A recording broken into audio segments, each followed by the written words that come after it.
It's time for my January recap for my 2012 book challenge. I realize it is March and January was a couple of months ago, but as I am just starting this vlog, I am trying to catch up a little bit, so you'll probably see my January and February recap videos pretty quickly, and then hopefully I'll be able to get to some reviews and then kind of have some sort of schedule type thing.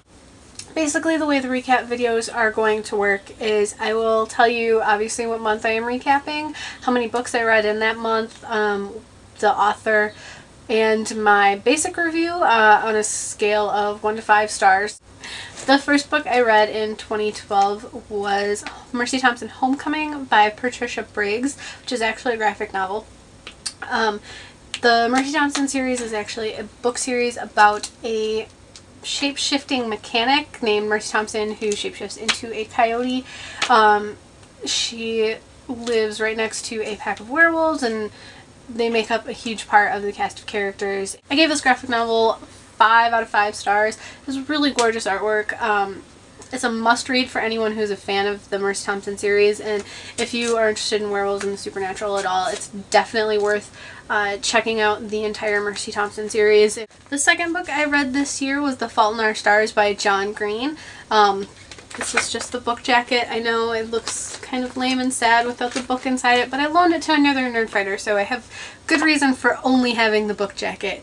This book is absolutely fantastic. It is by far one of my favorite books I have read in the last couple of years, and is by far my favorite John Green novel, which is saying a lot because I really enjoy all of his novels. The book is about a young cancer patient and her life, and a lot of the different stuff she goes through, not only as a cancer patient but as just a regular teen, which I think is one of the things I really enjoyed about this, is that Hazel, the main character, she's not just a character to cry over like so many books about illness typically are.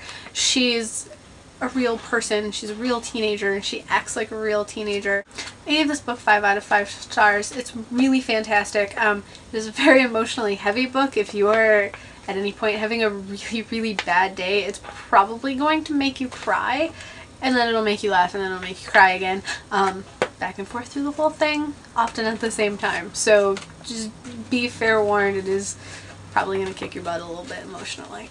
The next book that I read this year was Lola and the Boy Next Door by Stephanie Perkins. It is a companion novel to Anna and the French Kiss, which came out a couple of years ago. Lola and the Boy Next Door is a teen romance of sorts, but it's very cute and adorable rather than cheesy and over-the-top type of romance. I gave Lola and the Boy Next Door 4 out of 5 stars. It's a little draggy in a couple points, but I really enjoyed it. It's definitely a fun, light read. The next book I read was Destiny. It's the 10th novel in the House of Night series by PC Cast.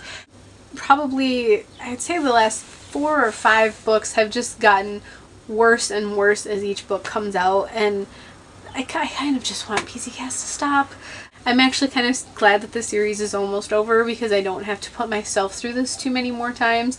However, I will stick it out and read the rest of the series because I've already read so much of it that I kind of just have to finish it at this point. I gave Destiny 2 out of 5 stars. Frankly, the book just wasn't that great. The narration was very confusing. A lot of the mythology that PC Cast introduces in this novel is very confusing. The next book that I read, I actually have to read the title because it's really long and I'll probably forget it and mess it up. But it was MuggleNet.com's Harry Potter Should Have Died, Controversial Views from the #1 fan site, and it was by Emerson Spartz. This is actually a really fun book. They put together a collection of questions and debates that a lot of Harry Potter fans have had throughout the book series. Personally, I gave Harry Potter Should Have Died 3 out of 5 stars. I enjoyed reading some of the arguments, however some of them were just kind of silly and really trivial and not as interesting to me personally. It's definitely a really fun read if you're a fan of Harry Potter at all, so definitely check it out. The last book I read in January was If I Stay by Gail Forman. It's about a girl who's in a car accident with her family, and she basically ends up trapped between life and death, and she has, I think it's about 24 hours to decide whether or not she's going to continue living or actually enter the afterlife. I gave it 4 out of 5 stars. I think it's an excellent book for reluctant teen readers, so if you have anyone like that in your life, definitely recommend it to them. It's really fantastic. If you'd like a more in-depth review of any of the books I've talked about in this video, or if you just have other questions or comments, you can leave a comment down below. You can also find me on Twitter at The Mighty iCart, or on Tumblr at AlwynUU, the same as my YouTube channel name. And you can leave questions and comments there as well.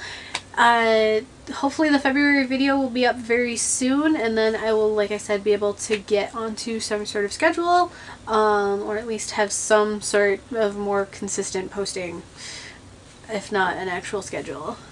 Later.